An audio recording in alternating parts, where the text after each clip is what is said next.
So All right. what I'm going to do is I'm just going to go ahead and introduce you to the audience who's watching. Like usual, if you have a comment, you can leave it in our Facebook video. On YouTube, YouTube right now, comments are restricted. So if you have a question for Ashley, go ahead and feel free to go to our Facebook channel and leave it there. And you can also follow us there if you haven't already. So Ashley Teague is running for Webster Town Board. Ashley is passionate about a number of issues, including mental health and equality for all. In 2020, she helped organize and lead a women's march in Rochester. Ashley attended school in Oklahoma, graduating from Clary Sage Beauty College in 2009. Ashley originally moved to Webster due to the strong mental health services available in the community. And after receiving so much support from those in the Webster community, Ashley felt the need to give back to her community in Webster and run for Webster Town Board. So Ashley, now that I introduced you, I already explained a little bit kind of your motivation for running for town board, but I wondered if maybe you could go into a little bit more detail about why you specifically decided to do it this year and any other motivations that were part of that decision. Really 2020 with the pandemic happening and living in New York and having strict lockdowns and the state of how everything was, I had a lot of time on my hands. So I was able to take my activism to the streets versus like just doing it online. So being more active in my community and learning from other leaders really made me be like, okay, I want to do this and like run and be in office. Mm-hmm. And so you mentioned kind of support you were having. Are there any specific kind of individuals that helped you in deciding to run, or any organizations you were a part of that helped you make the decision, or have been supporting you? So how it came about was the Webster Democrat Committee. One of the members had reached out to me and was just like, hey, your activism with the town level and other marches and stuff you've done, I think you would be good for this. Would you be interested? And so then I was like, yes, of course. And, you know, I told my family and my close friends, and they were all like, yes, go for it. Like, we support you 100%. So it was nice that somebody in the town had saw something in me and like reached out and was like, hey, I think you'd be good for this. Mm-hmm. There's a very interesting that that there was this kind of outside push to help you run by a local organization or committee. I think that's really interesting that they were already kind of seeing the potential in you and were already kind of there to support you. Have they been very supportive in that run in your campaign thus far? Oh yeah, they've been very supportive. Because there's a few of us running together as a slate in the town, so like they've been really supportive in doing like fundraising events or helping us get materials printed and everything. So yes, lots of support there. Okay, yeah, that's really cool. It's your first time running for office, and I wonder if that has been a particular challenge, it just being your first time, and if there's any experiences you draw away from that first time experience that you feel if you were to run for office again, that you might do differently from the beginning. Going into my first time, I don't know anything. Like, there's a lot of stuff behind the scenes. You can't just be like, okay, I'm going to run for office and be on the ballot. So knowing more how to go about like behind like the scenes, like you have to get, you know, endorsed by a party line and like a committee. So there was just a lot of like little things that, you know, I didn't know. So like going into it, I'd be more prepared and know what to do. Mm-hmm. So there's a certain process that you feel like you would know how to do better now. Right. Yes. Yeah. Who helped you kind of figure out that process? Was it really like the local community that walked you through step by step, or did you have to do a lot of your individual research and kind of figuring things out? The local community and like the endorsed me and put me on the Webster Democrat Committee. They helped me a lot, like saying, okay, you have to go out and like petition and get signatures to like be on the ballot. So back to even being on the ballot, you have to go door to door, collect X amount of signatures, and just be like, I just want on the ballot. Mm-hmm, mm-hmm. I find it interesting because a lot of, I think, people who run for political office do so because they have a specific, like, this is a career that they want to do. They want, they want to pursue a career in office, and they kind of know that going in from the beginning, and they do work too early in their lives to do that. And then you have a lot of candidates who have other professions or who are doing other things, who run for office based around a specific issue, or they see something in the community that they feel really passionate about or want to change, which seems to be more of your case. And I wonder, like, you meant there's a couple of issues. You mentioned mental health being one that's really important to you, and equality for all. And I wonder, are these the specific motivations you had that kind of inspired you to run for office? Are there other things you're seeing in your community that also inspire you in this campaign? They are. So I come from a background of being a cosmetologist. So not, it wasn't my first like choice, but so a few of the things like you mentioned were mental health and equality for all were big for me because one, stepping into mental health when I finally decided to get help, which was finding treatment, which I did, which was the step of going to inpatient, which led to, like therapists and other things. But realizing like how hard that all that was like to find, or even like finding like an inpatient where they have hospitals kind of thing, was just like so difficult, and like realizing how underfunded it was, and just seeing that like, okay, we need more people pushing that have gone through the system and see like what's going on to like be able to make these changes. And then with the whole like equality for all, just seeing like what had happened in summer 2020 when the race riots started coming, and then towards the end of the year we have Amy Coney Barrett, like women are scared of their rights getting stripped away, like her getting elected in the office. So going out in the streets and being there and listening to local leaders, like going out to our local protest, Free the People, that did, like all the Black Lives Matter stuff. I learned a lot more about systemic racism that I didn't know about, that I just didn't know about because I'm obviously white and I have a lot of privilege. So I didn't. So once I took that out and like learned like how underprivileged like certain people are, it made me, like really mad, like frustrating when I learned more about like what our government has like done. So I definitely became like way more vocal and like wanting to get that systemic racism like changed and like broken. Mm-hmm. And you're running for kind of a local town board. What do you imagine? This may be a little more in depth than maybe we would have 20-minute discussion for. But what do you imagine being able to do on a town board that would change issues like that, like systemic racism, that could address that? So hopefully with a town level, being, since I'm in like a suburb area, really just being more welcoming to more like affordable housings in our area. I know we just have like one area, so doing more affordable housing, making jobs more accessible for people. Um, that it would be on town level to help with like mental health, like maybe making, somehow working with the school board to get like a mental health awareness like week in school, or talking about um to younger kids how to like control like emotions, or like if they're angry or upset or something like that. Mm-hmm. Like a stronger campaign for mental health awareness, like within the local schools. Right. Mm-hmm. Mm-hmm. Okay, yeah, I understand. So I want to transition a little bit. So, as a young person running for office, do you feel like you have faced any particular challenges just based on your youth alone? Setting aside other challenges you might have faced in your campaign. um yeah, it's just being young.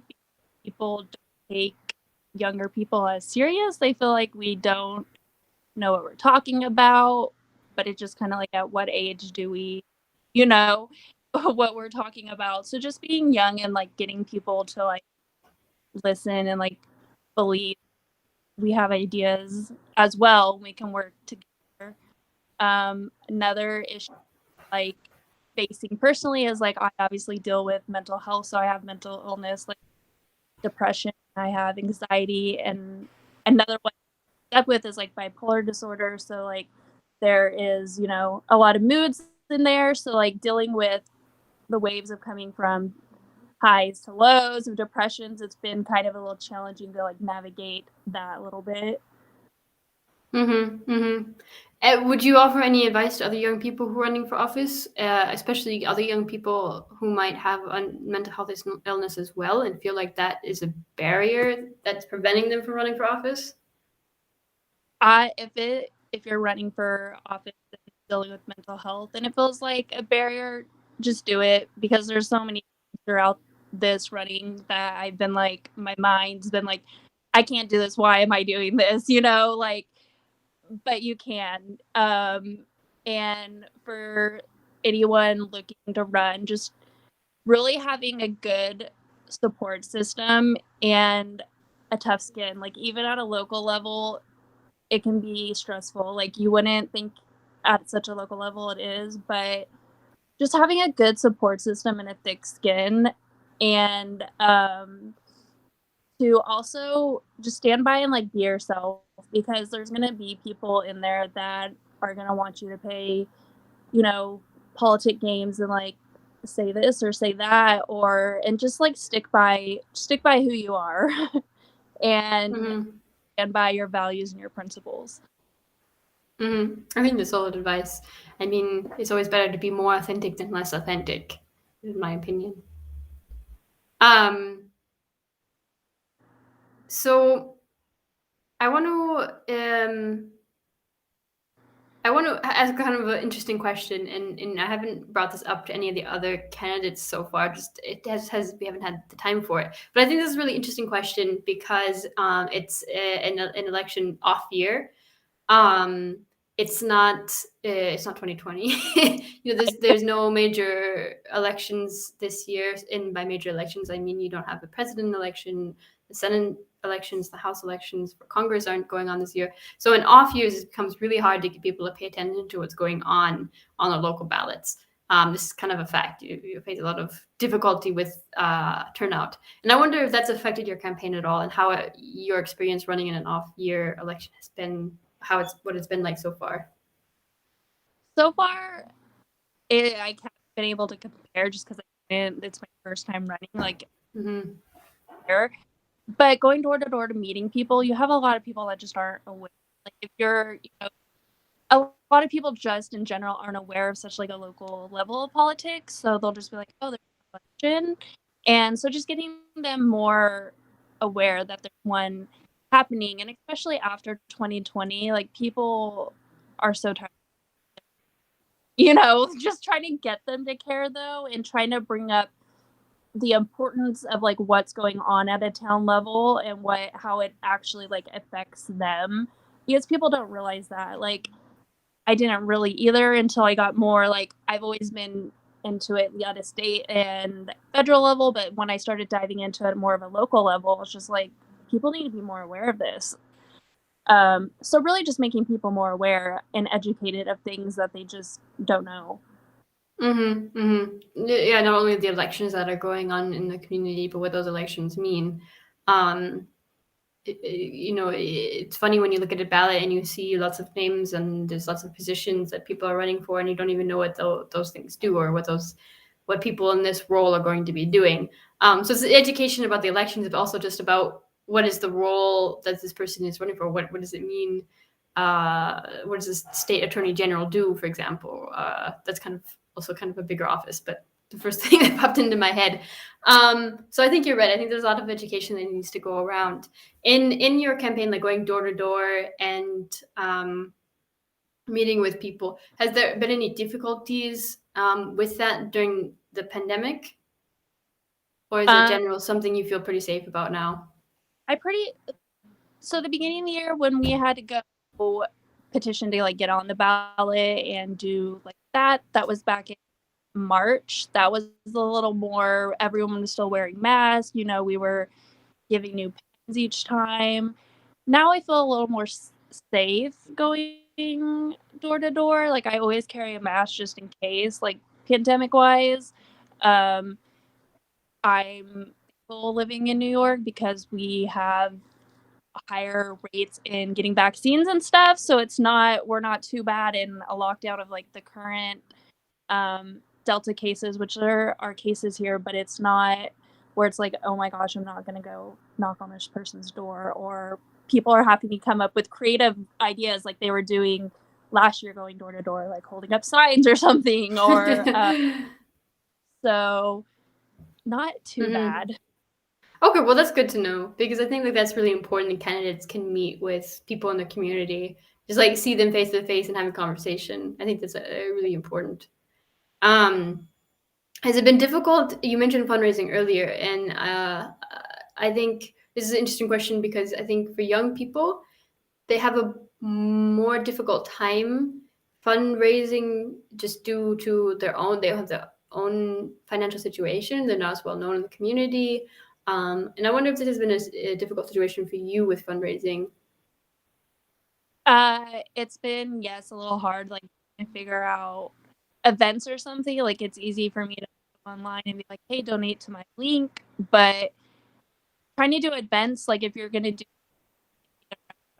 how many people are going to attend, because then is it worth it, sort of thing, like, because you still have to put money into events, like catering, something like that. And you want businesses, because they still have to kind of like make money if they're going to host you, sort of thing. So just making sure if there's like enough people going to come, because people say they're going to come, but that doesn't mean that they show up, that kind of thing. And especially being at such a like a local level, and people are just like, oh, like they're like, oh, I support you, but they're Yeah. I think with local elections, it's just everything just so much more difficult than if you're running not only like at the state or federal level. It's just the generating interest, and having people aware of your campaign must just be so much more difficult. Yeah.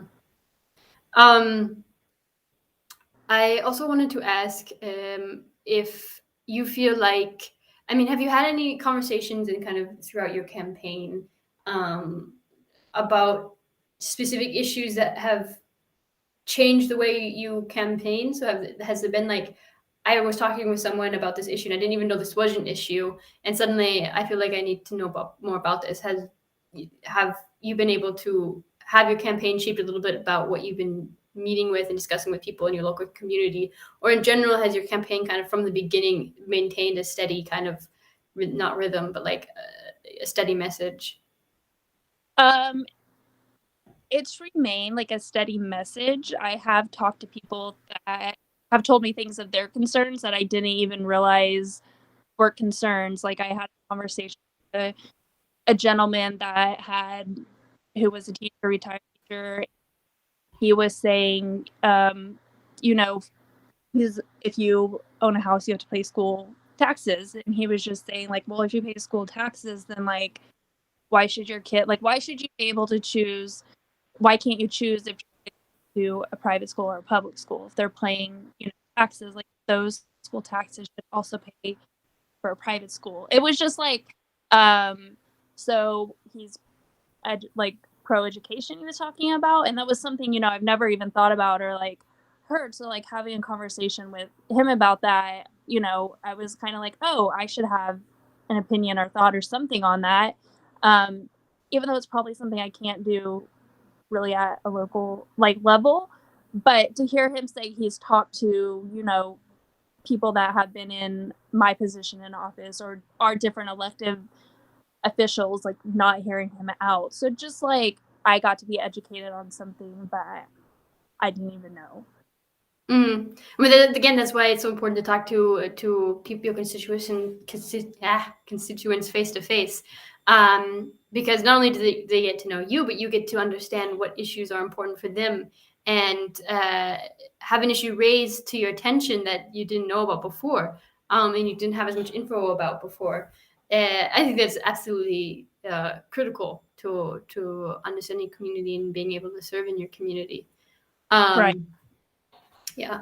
So is there anything that, kind of wrapping up, coming up to to the end of our discussion, and I want to give you the chance to say anything about your campaign that you haven't had a chance to say so far. If there's an issue that we haven't talked or discussed about that you think is important that you want to bring up, or anything, any information about your campaign, go ahead. You can share with us here. Any information? I'm getting ready to purchase lawn signs. Well, they're in order, so I'm excited about that. So we'll be getting lawn signs. If anybody wants to, you can. It helps. It's 100% grassroots, so it's all money is funded by people. I do know that my grandma back home was watching, so I want to say hi to her. She's watching. Hi, Grandma. Hi, Grandma. But yeah, and if any younger people are out there watching, just really stick to yourself and your values and like stay who you are. And I know a lot of us younger people out there are tired of like the typical political games, and at a local office they're out there. So just try and break through that. Don't play into the game. Yeah, I've had a chats with a few different people in this format, and it's really interesting that the message is very similar, which is if you're a young person and you're passionate about things in your community, and you feel like you want to run for office, just do it is the basic message. And not trying to rip off Nike here, so. Please don't sue me. But really, just do it. So I think there's a really simple, salient message that young people can take away from these chats is that plug into your local communities, learn more about your community, what the makeup is, and just jump into it if it's something you're passionate about and you feel like you can make a difference. So thank you for coming on to the live stream here and sharing a little bit more about your campaign and the experiences you've had in it. I know that you have a Facebook page and a website, which in our YouTube channel we'll link under the video so people can access your website and your Facebook. Do you also have Instagram or Twitter? I'm not sure. I have all of those? Yes. Okay. Yeah. Sorry. Can you say that again? Yes, I have Twitter, Instagram, Facebook, all that. Okay, then I'll link those in the YouTube channel below so that people, if they're interested, they can go and take a look at what you're doing. Again, thank you so much for joining us here. And anybody else watching, give the video a like and feel free to share it with friends. We'll be happy to have that. And yeah, thank you again, Ashley. Bye. Thank you so much for having me. Yeah, of course. Bye-bye. Bye.